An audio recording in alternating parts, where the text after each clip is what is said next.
Hello and welcome to today's eMobility update on Monday, March 14th.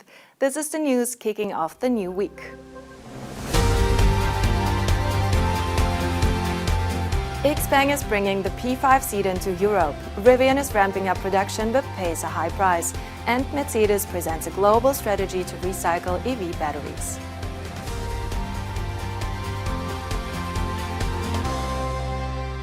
The Chinese carmaker Xpeng has opened the books for its P5 sedan in 4 European countries. The electric car is now available for purchase in Sweden, Denmark, the Netherlands and Norway. Xpeng presented a smaller version of the P7 about a year ago and started P5 deliveries in China last year. With reservations now opening in Europe, this is the first time the manufacturer is making the sedan available outside its homeland. Test drives will begin here in April. The move has been coming for some time. Xpeng first announced plans to enter more markets after Norway last winter and has already signed sales partnerships in Sweden and the Netherlands. Its first branch outside China opened in Stockholm, and Xpeng has since launched a second showroom in Amsterdam. A sales partner in Denmark has yet to be announced. It is not yet clear when the company will come to other countries.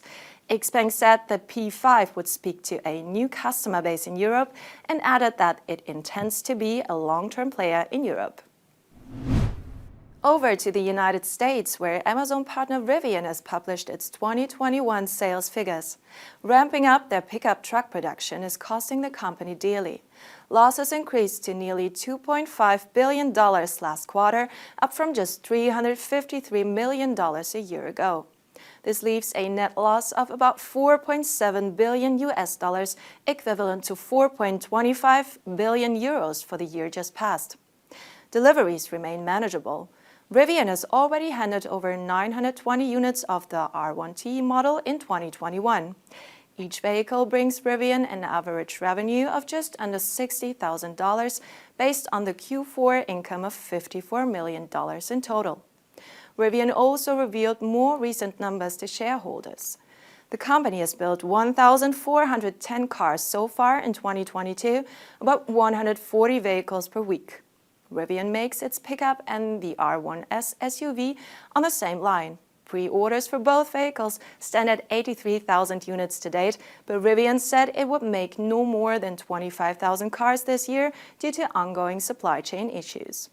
The electric van production for Amazon has started regardless. By the end of 2022, Rivian expects to have 10,000 vans in 2 sizes ready for the online retailer. Rivian also remains optimistic about developing a next-gen vehicle platform targeting 800 volts, again with dual and quad motor variants. Mercedes-Benz has released a new global strategy for recycling electric car batteries. A pilot plant is currently being built in Germany, and new facilities for battery recycling are planned in the US and China. The group confirmed the German plant in Copenhagen last November. Mercedes has now revealed that it will use hydrometallurgy techniques at the plant with a 96% recycling rate.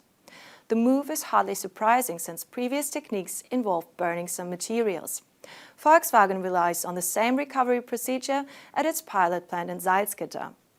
Mercedes, however, says it is going one step further at the new plant to take the entire process chain into account, from developing concepts for logistics through to sustainability, recycling valuable raw materials, to finally reintegrating these materials into new batteries. The company also mentioned new details and plans to ready the plant for the mechanical dismantling of batteries by 2023. Mercedes-Benz wants to apply hydrometallurgy in a second step, but remains unclear when this will happen. The capacity is already clear. The pilot plant will process 2,500 tons a year, enough to make over 50,000 battery modules. With a view to China and the United States, Mercedes has said that it aims to work with high-tech partners on a closed-loop recycling system similar to the one being installed in Germany. The company has yet to reveal a concrete timeline or specific partners. This was today's eMobility update brought to you by electrif.com. We hope you've enjoyed watching, and we look forward to welcoming you back for the next show on Wednesday. And we'd be delighted to hear your comments or feedback. Please leave your comments below and have a nice day.